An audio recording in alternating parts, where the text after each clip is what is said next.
नमस्कार, कैसे हैं सभी। आप सभी को वीडियो का इंतजार था कि आपकी एमएड एंट्रेंस की सभी सब्जेक्ट की वीडियो आपको मिल जाए। तो इसी क्रम में जैसे हिंदी और इंग्लिश की वीडियो आपको मिल चुकी है, तो इसी इसमें नेक्स्ट है हमारा सब्जेक्ट कॉम्पिटेंसी। तो आज जो हमारी वीडियो है वो सब्जेक्ट कॉम्पिटेंसी से रिलेटेड है। तो जो वीडियो मैंने बनाई है ये आपके क्विक रिवीजन को ध्यान में रख के बनाई हुई है। अभी आपने अपना कंटेंट पढ़ लिया होगा, तो आज हम थोड़ा सा जो इम्पोर्टेंट क्वेश्चन है उनको लेकर चलेंगे कि कैसे कैसे क्वेश्चन आपके एग्जाम में पूछे जाते हैं। लगभग क्वेश्चन आपके प्रीवियस एग्जाम में पूछे गए हैं, तो मैंने उन्हीं क्वेश्चन को रखा है जो प्रीवियस में पूछे गए हैं। ठीक है, तो जैसे फर्स्ट है हमारा बनारस संस्कृत कॉलेज की स्थापना कब हुई है, तो ये क्वेश्चन पूछा गया है। बनारस संस्कृत कॉलेज की स्थापना 1971। विश्व का प्रथम विश्वविद्यालय कहाँ है, तक्षशिला में। तो जो विश्व का प्रथम विश्वविद्यालय कहाँ पर है, तक्षशिला में है। तो ये विश्वविद्यालय आपको पता होगा अभी पाकिस्तान में है, इसलिए इसको विश्व का प्रथम विश्वविद्यालय कहा जाता है। भारत का प्रथम विश्वविद्यालय अगर पूछा जाएगा तो वो आपका नालंदा विश्वविद्यालय होगा, तक्षशिला नहीं होगा, क्योंकि वर्तमान में ये आपका तक्षशिला में है। ठीक है, नेक्स्ट है आपका चार वेदों का अध्ययन करने वाले की उपाधि दी जाती थी। तो चार वेदों का जो वैदिक काल में वैदिक काल आपने पढ़ा होगा, तो वैदिक काल में कुछ संस्कार होते थे। जैसे विद्यारंभ संस्कार होता था जो 5 साल की एज में होता था बच्चे का, जिसमें बच्चे के सामने चावल के दाने बिखेर कर उस पर ओम या कोई अक्षर लिखवाया जाता था। फिर उसके बाद उसका संस्कार जो होता था वो उपनयन संस्कार होता था, और जब उसकी शिक्षा पूरी हो जाती थी तो समापवर्तन संस्कार होता था। तो यहीं पर जैसे वैदिक काल में गुरुकुल में वेदों का अध्ययन कराया जाता था। तो जो वेदों का अध्ययन कराया जाता था तो वो 4 वेद थे हमारे। तो 4 वेद में जो एक वेद का अध्ययन करता था तो स्नातक की उपाधि दी जाती थी उसको। ठीक इसी तरह से जो चारों वेदों का अध्ययन कर लेता था उसको आदित्य की उपाधि दी जाती थी। तो ये आपका एग्जाम के पॉइंट ऑफ व्यू से इंपॉर्टेंट है। नेक्स्ट है लॉर्ड मैकाले ने विवरण पत्र कब प्रस्तुत किया था। तो लॉर्ड मैकाले, जब आधुनिक काल हमारा शुरू होता है शिक्षा में, आधुनिक हमने शिक्षा को डिवाइड किया हुआ है। जैसे शिक्षा को पूरे इसमें डिवाइड किया है कि वैदिक काल, बौद्ध काल, मुस्लिम काल, फिर आपका आता है आधुनिक काल। तो आधुनिक काल में जब लॉर्ड मैकाले इंडिया आए थे तो उन्होंने अपना विवरण पत्र जो प्रस्तुत किया था वो कब किया था, 2 फरवरी 1835 में।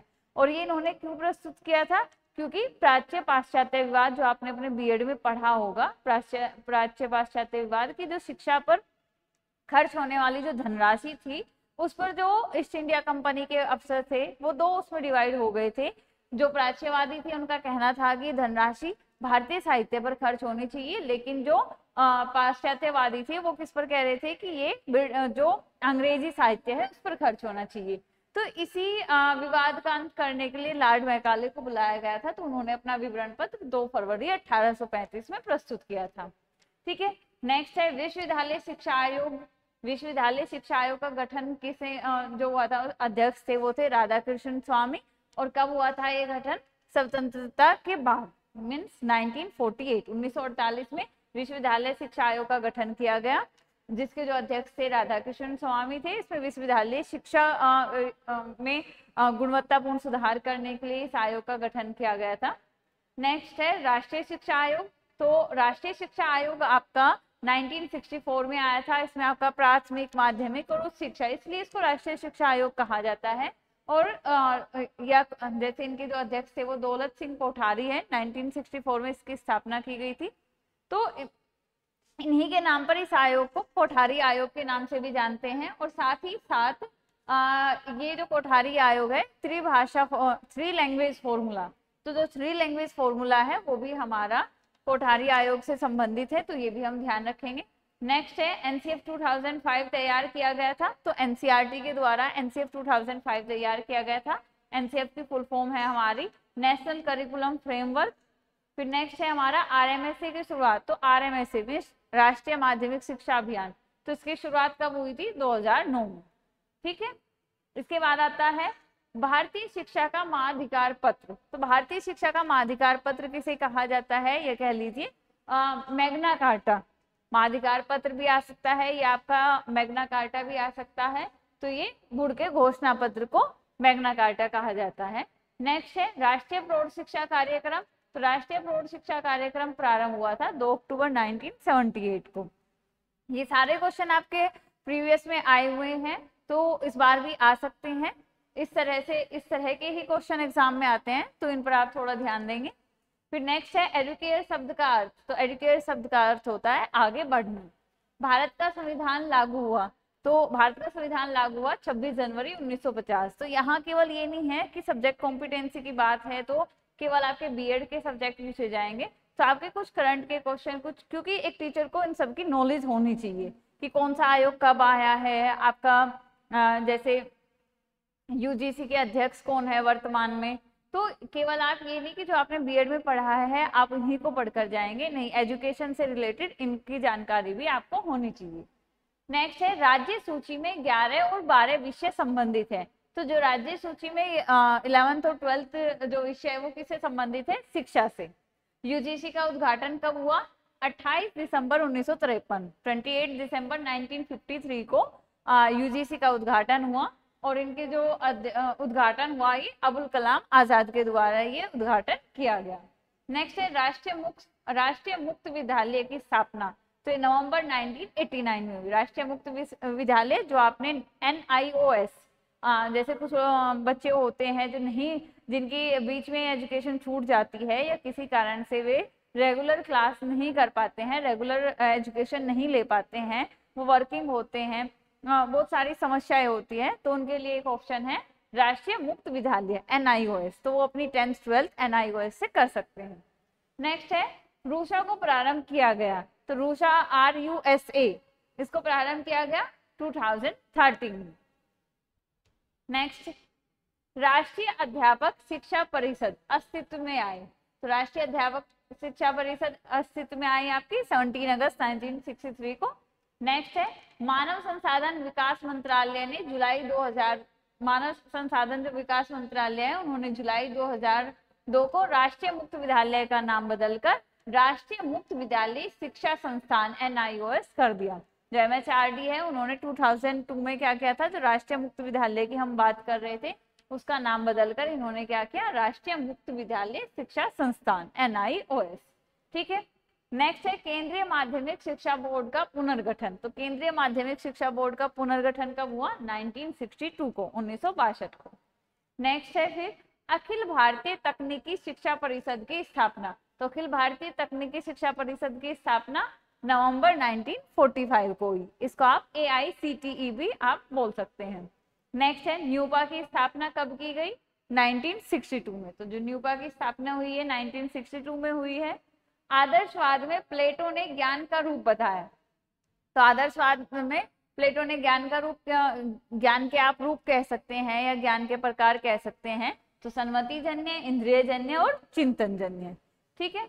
नेक्स्ट है गांधी जी का शिक्षा में योगदान। तो गांधी जी की अगर हम शिक्षा की बात करते हैं, जब भी हम शिक्षा में गांधी जी को पढ़ते हैं तो उनका योगदान क्या है? बुनियादी शिक्षा, बेसिक शिक्षा। आपने पढ़ा होगा बीएड में वृद्धा सम्मेलन, वृद्धा सम्मेलन में इन्होंने अपना बेसिक शिक्षा का जो कॉन्सेप्ट था उसके बारे में इन्होंने बताया था। तो ये इनका सबसे बड़ा योगदान है शिक्षा में। नेक्स्ट है मापन का सर्वोत्तम चर। तो मापन का सर्वोत्तम चर जो है आपका वेरिएबल, वो अनुपातिक स्तर है जिसको हम बोलते हैं रेशियो इंटरवल। आपके 4 वेरिएबल होते हैं, 4 स्केल होते हैं मेजरमेंट के। फर्स्ट जैसे नॉमिनल होता है वो सबका सबसे लोवेस्ट होता है, याद रखेंगे। लोवेस्ट और हाईएस्ट हमें याद रखना चाहिए हमेशा। तो आपका जो लोवेस्ट होता है, लोवेस्ट स्केल है मेजरमेंट का, वो आपका नॉमिनल स्केल है जिसको हम नामित स्तर कहते हैं। और सबसे हाईएस्ट जो आपका है वो अनुपातिक स्तर है, अनुपात स्तर भी आप इसको बोल सकते हैं, और इंग्लिश में आप रेशियो स्केल भी बोल सकते हैं। तो 4 स्केल है आपके, नॉमिनल स्केल, ऑर्डिनल स्केल होता है आपका, इंटरवल स्केल और रेशियो स्केल। इसके बाद साइकोलॉजी से रिलेटेड क्वेश्चन कुछ पढ़ेंगे जो प्रीवियस ईयर में पूछे गए हैं। तो जैसे मनोविज्ञान का वास्तविक अर्थ क्या है? तो मनोविज्ञान का वास्तविक अर्थ है व्यवहार का ज्ञान। जैसे मनोविज्ञान के बारे में पहले कहा गया कि मनोविज्ञान आत्मा का ज्ञान है, चेतना का ज्ञान है। तो मनोविज्ञान का वास्तविक अर्थ जो सबसे अंत में आया वो है व्यवहार का ज्ञान। फिर मनोविज्ञान को चेतना का विज्ञान माना है। तो मनोविज्ञान को चेतना का विज्ञान किसने कहा है? विलियम जेम्स ने। प्रश्नावली विधि के प्रवर्तक कौन है? वुडवर्थ। ये आपकी जितनी भी विधि है, टेस्ट है, फुल फॉर्म है, ये आप एक बार रिवाइज करके जाएंगे क्योंकि यहाँ से क्वेश्चन आपके हर साल पूछे गए हैं। तो प्रश्नावली विधि के प्रवर्तक जो है वो है वुडवर्थ। ऐसे ही समाजनीति विधि के प्रवर्तक कौन है? JL Moreno. जो समाजनीति विधि है, सोशियोमेट्रिक मेथड जिसको हम बोलते हैं, इनके जो प्रवर्तक है, फाउंडर है, वो है जेएल मोरेनो। नेक्स्ट है बहिदर्शन विधि के प्रवर्तक। तो बहिदर्शन विधि के प्रवर्तक है जेबी वाटसन। वाटसन के नाम से आपको याद आता होगा, वाटसन का एक स्टेटमेंट है जो बहुत ही फेमस है। वाटसन ने कहा था कि मुझे एक बालक दे दो और उसे डॉक्टर, वकील, इंजीनियर, चोर, जो भी आप चाहे मैं उसको बना दूंगा। कि आप एक छोटा बालक मुझे दो, फिर जो आप चाहे डॉक्टर, वकील, इंजीनियर, मैं वो बना सकता हूँ। नेक्स्ट है प्रतिदर्शन सिद्धांत। तो जो प्रतिदर्शन सिद्धांत है वो दिया है थॉमसन ने। 20वीं शताब्दी को बालक की शताब्दी माना जाता है। ये किसने कहा था? क्रो एंड क्रो ने। क्रो एंड क्रो ने कहा था कि जो 20वीं शताब्दी जो शुरू हो रही है वो क्या है? बालक की शताब्दी है। फिर बुद्धि लब्धि, ये आपका सीटेट में भी आपने देखा होगा, सीटेट में भी काफी बार पूछा गया है बुद्धि लब्धि का फॉर्मूला। तो बुद्धि लब्धि का जो सूत्र है वो होता है मानसिक आयु अपॉन वास्तविक आयु multiply by 100, means mental age upon chronicle age और मल्टीप्लाई बाय क्या है? 100। इसके बाद आते हैं बुद्धि के सिद्धांत, किसने दिए हैं? तो जैसे फर्स्ट है एक कारक सिद्धांत, जो बी ने दिया है 1911 में। द्विकारक सिद्धांत स्पीयरमैन ने दिया है। बहुकारक सिद्धांत थॉर्नडाइक ने दिया है। समूह तत्व सिद्धांत रस्टन ने दिया है। प्रतिदर्श सिद्धांत थॉमसन ने दिया है, जो भी हमने पहले भी पढ़ा है। और टीएटी क्या है? ये एक टेस्ट है, ये बुद्धि का सिद्धांत नहीं है, ये क्या है? मॉर्गन और मूरे ने दिया है। इसके बाद आते हैं बुद्धि परीक्षण। तो सर्वप्रथम बुद्धि परीक्षण का निर्माण कब हुआ? 1905 में। जो सबसे पहला बुद्धि परीक्षण है वो कब, उसका निर्माण कब हुआ? 1905 में। ड्रोएमैन परीक्षण कब आया? गुडेनफ ने दिया। जो ड्रोएमैन परीक्षण है वो गुडेनफ ने दिया। बुद्धि परीक्षण के लिए फार्म बोर्ड परीक्षण सर्वप्रथम किसने निर्मित किया? तो ये पिंटनर ने निर्मित किया। ठीक है। किसने कहा बुद्धि सीखने की योग्यता है? तो ये बंकिंघम। जैसे बुद्धि की डेफिनेशन है, अगर बात करें कि आप किसे बुद्धि कहेंगे, तो हर किसी की इसके लिए अलग अलग राय होगी। कोई कहेगा जिसमें निर्णय लेने की क्षमता होती है वो बुद्धि है, कोई कहेगा जिसमें किसी भी काम को करने की क्षमता है, या फिर किसी का होगा कि अगर हम बुद्धि सब में है, लेकिन कुछ लोग बुद्धिशाली उसी को मानते हैं कि जो विपरीत परिस्थिति में भी अपनी बुद्धि का प्रयोग कर पाते हैं। तो ठीक इसी तरह से बुद्धि सीखने की योग्यता है। ये बंकिंघम ने कहा कि जो सीख सकता है कुछ भी, जो सीखने की योग्यता हमारे अंदर होती है, उसे क्या कहेंगे हम? बुद्धि। स्टैनफोर्ड विनय परीक्षण किसके द्वारा निर्मित है? टर्मन के द्वारा निर्मित है। इसके बाद हम पेडागोजी से कुछ क्वेश्चन पूछे जाते हैं। तो यहाँ हमने शिक्षण विधि को रखा है, टीचिंग मेथड को। तो खेल विधि किसके द्वारा दी गई है? फ्रोबेल के द्वारा दी गई है। डाल्टन प्रणाली किसके द्वारा दी गई है? हेलेन पार्कहर्स्ट के द्वारा दी गई है। प्रयोजना विधि किसके द्वारा दी गई है? किलपेट्री के द्वारा आपकी प्रयोजना विधि दी गई है। इसके बाद जैसे आपकी ह्यूरिस्टिक विधि है, ये किसके द्वारा दी गई है? एच.ई. आर्मस्ट्रॉन्ग। और ह्यूरिस्टिक विधि का आप ये भी याद रखेंगे कि जो ह्यूरिस्टिक विधि है ये किससे बनी है? ह्यूरिस्को वर्ड से बनी है। जो ह्यूरिस्टिक शब्द है ये कहाँ से आया है? ह्यूरिस्को वर्ड से आया है, जिसका मीनिंग होता है इंग्लिश में आई डिस्कवर और हिंदी में होता है मैं खोजता हूँ। ठीक है। क्योंकि इसमें जो टीचर होता है वो बच्चों को अपॉर्चुनिटी देता है कि वो खुद से डिस्कवर करे, खुद से सीखे, वो खुद से खोज करे। ठीक है। नेक्स्ट है प्रश्नोत्तर प्रविधि। तो काफी पुरानी प्रविधि है, ये पुराना टेक्निक है। ये किसने दी है? सुकरात ने दी है। आगमन निगमन विधि किसने दी है? अरस्तु ने दी है। यहाँ कई बार क्वेश्चन आता है कि जो आपकी आगमन विधि है ये किस सब्जेक्ट के लिए सबसे अच्छी होती है? तो मैथ्स के लिए आपकी सबसे अच्छा मेथड होता है। नेक्स्ट है व्यवहार तकनीकी के प्रतिपादक कौन है? तो व्यवहार तकनीकी के प्रतिपादक है B.F. स्किनर। शैक्षिक तकनीकी, जो हम एजुकेशनल टेक्नोलॉजी हम वर्ड हम पढ़ते हैं, जो आपका बीएड में कंपल्सरी पेपर भी है फर्स्ट ईयर में, तो ये वर्ड सबसे पहले किसने यूज किया? तो ये वर्ड सबसे पहले ब्रेनमोर जोन्स ने यूज किया। शैक्षिक जो प्रौद्योगिकी है वो व्यवहार प्रौद्योगिकी पर आधारित है, ये किसने कहा? तो ये B.F. स्किनर के अनुसार है। प्रेरणा का स्वस्थता सिद्धांत जो है वो किसने दिया? फ्रेडरिक हिल्सबर्ग ने प्रेरणा का स्वस्थता का सिद्धांत दिया। साइबरनेटिक शब्द जो है वो सबसे पहले यूज किया गया, तो ये नोबर्ट विनर के द्वारा सबसे पहले यूज किया गया। प्रथम नॉर्मल स्कूल, जो हम नॉर्मल स्कूल हम पढ़ते हैं, नॉर्मल स्कूल है, तो अगर आप देखें तो इंडिया में बहुत तरह के स्कूल है, मॉडल स्कूल है, नॉर्मल स्कूल है, आवासीय स्कूल है, आपके जैसे आदिवासियों के लिए आवासीय स्कूल अलग से होते हैं। तो ठीक इसी तरह से जो नॉर्मल स्कूल है वो सबसे पहले कहाँ खोला गया था, तो श्रीरामपुर में, बंगाल में सबसे पहले खोला गया था। सुख दुख का सिद्धांत किसके द्वारा दिया गया है, थॉर्नडाइक के द्वारा दिए गए हैं।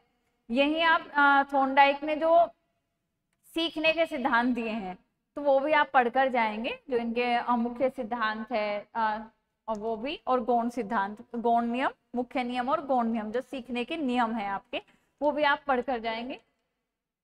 के बाद आता है एनईपी 2020 की प्रारूप समिति के अध्यक्ष कौन थे, तो एनईपी 2020 की प्रारूप समिति के अध्यक्ष थे के कस्तूरीरंगन। साथ रहकर सीखना शिक्षा के 4 स्तंभ में से एक स्तंभ है, ये किसने कहा, तो ये डेलोर आयोग के द्वारा ये स्टेटमेंट कहा गया कि साथ रहकर सीखना शिक्षा के 4 स्तंभों में से एक है। सांख्यिकी के पिता के रूप में किसे जाना जाता है, तो गोटफ्राइड एंकवाल। सांख्यिकी के पिता के रूप में किसे जाना जाता है, गोटफ्राइड एंकेनवाल। पहली शिक्षा पूरी तरह से नकारात्मक शिक्षा होनी चाहिए, तो ये किसका स्टेटमेंट है, रूसो का स्टेटमेंट है।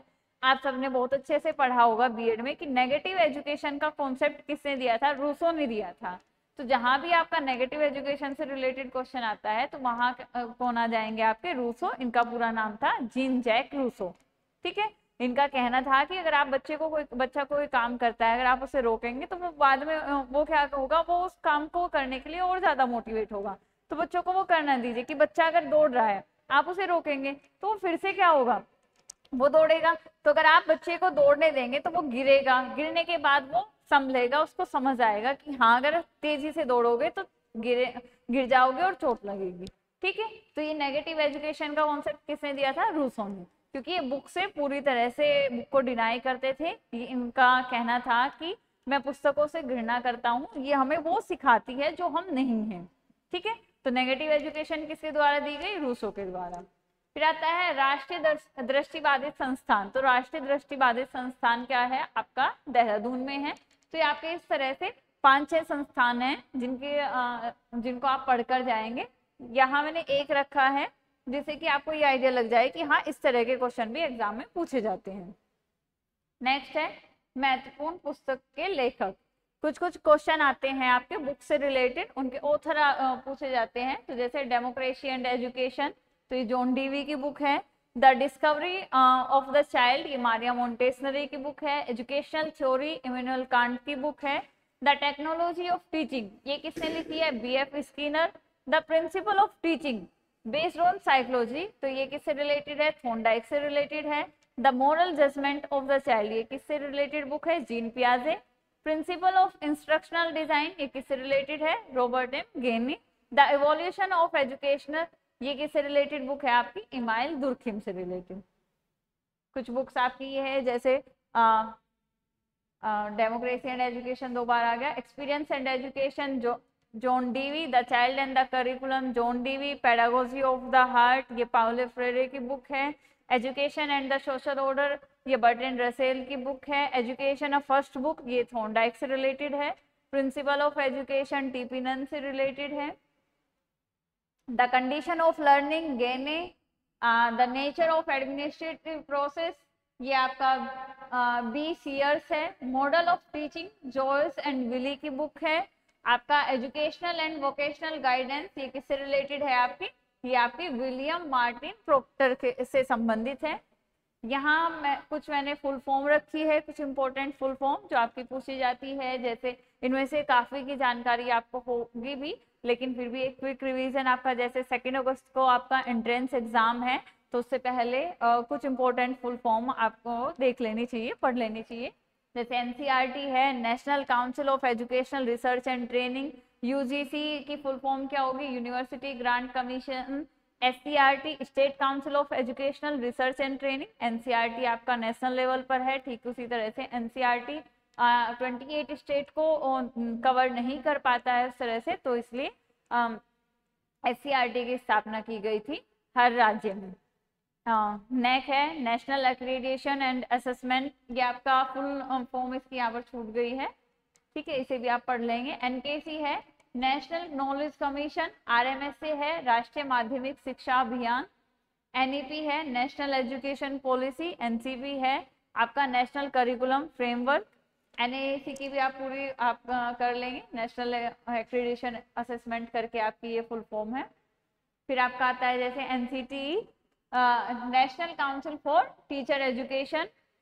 लेन, ऐसे ही फुल फॉर्म ऑफ लेन की क्या होती है आपकी, लोकल एरिया नेटवर्क, ये आपकी टेक्नोलॉजी से संबंधित है। WWW world wide web. WAN आपका हो जाता है wireless local area network. USB आपका हो जाता है यूनिवर्सल सीरियल बस। रोम होता है आपका रीड ओनली मेमोरी। रैम हो जाएगा आपका रीड एक्सेस मेमोरी। फिर आपका आता है जैसे SSSA state school standard authority. AICT all India council of technical education. CBSE central board of secondary education. NUEPA आपका आ जाएगा national education planning and administrative university. आपका RUSA रूसा राष्ट्रीय उच्चतर शिक्षा अभियान। NIOS होता है आपका national institute of open schooling. इसके बाद आपका MOOC है massive open online courses. Important statement and definition, last slide है ये हमारी। कुछ इंपॉर्टेंट स्टेटमेंट हमारे बीच में भी आ चुके हैं, कुछ इंपॉर्टेंट स्टेटमेंट मैंने लास्ट में रखे हैं। जैसे फर्स्ट स्टेटमेंट है हमारा जो मुदालियर आयोग से रिलेटेड है।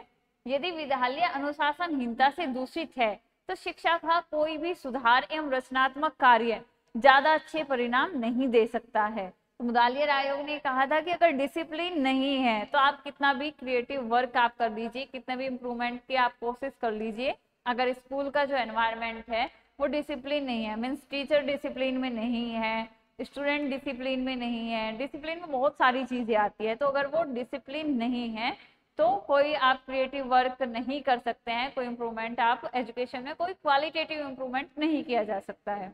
नेक्स्ट है कोई भी व्यक्ति उसके अध्यापक स्तर से ऊपर नहीं हो सकता है। तो ये स्टेटमेंट किस में आया था, NEP 1986 की, कोई भी व्यक्ति है वो अपने अध्यापक स्तर से ऊपर नहीं हो सकता है। नेक्स्ट है यूरोपीय साहित्य की एक अलमारी। जैसे मैकाले का हमने पढ़ा था कि मैकाले का विवरण पत्र आया था, तो जब प्राच्यवादी और पाश्चात्यवादी का विवाद चल रहा था, प्राच्य पाश्चात्य विवाद, तो कुछ लोग जो कह रहे थे कि इंडियन कल्चर पर, इंडियन लिटरेचर पर खर्च होना चाहिए, तो तब वहां अपना एक तर्क इन्होंने रखा था, लॉर्ड मैकाले ने। ये पेशे से एक एडवोकेट भी थे, तो इन्होंने कहा था कि इंडिया में क्या है, तो इंडिया की कल्चर क्या है, इंडिया का लिटरेचर क्या है, जितना इंडिया का जो लिटरेचर है, साइंस है, जो जितना ज्ञान विज्ञान है, इतना तो यूरोप की जो एक अलमारी है उसमें जो साहित्य रखा है वो उसके इक्वल है, तो उस पर हम कैसे पैसा खर्च करें। ठीक है। नेक्स्ट है सभी प्रकार का अधिगम जिसको विद्यालय द्वारा नियोजित और निर्देशित किया जाता है, चाहे वह व्यक्तिगत रूप से हो या सामूहिक रूप से हो, विद्यालय के अंदर या बाहर व्यवस्थित किया जाता है, पाठ्यक्रम कहलाता है। ये स्टेटमेंट है जॉन F कीर का। तो जैसे पाठ्यक्रम की अलग अलग डेफिनेशन है, एक आपकी पाठ्यक्रम की बंकिंघम की भी डेफिनेशन है कि पाठ्यक्रम क्या है, कलाकार के हाथ की, और कलाकार किसको कहा है उन्होंने, शिक्षक को कहा है। ठीक है, कि वो सामग्री जिसके द्वारा वो क्या करता है, स्टेज पर अपने जो उद्देश्य है उनको फुलफिल कर पाता है। तो वहां पर उन्होंने किसके बारे में बात की है, करिकुलम के बारे में बात की है। तो यहाँ पर भी इन्होंने करिकुलम कहा है, किसे कहा है इन्होंने करिकुलम की, लर्निंग के लिए कि, और लर्निंग किसकी हो रही है, स्टूडेंट की, किसी भी प्रकार की लर्निंग हो रही है, वो उसके कॉग्निटिव डोमेन से रिलेटेड है या उसके साइकोमोटर डोमेन से रिलेटेड है या अफेक्टिव डोमेन से रिलेटेड है, उसके लिए वो इंडिविजुअल रूप से कोई एक्टिविटी की जा रही हो या ग्रुप में कोई एक्टिविटी की जा रही हो, ठीक है, वो स्कूल के अंदर हो रही हो, स्कूल के बाहर हो रही हो, वो सब क्या है, जो भी वो एक उसका जो भी वो एक्टिविटीज वो की जा रही है वो क्या है, वो सब करिकुलम है, पाठ्यक्रम है।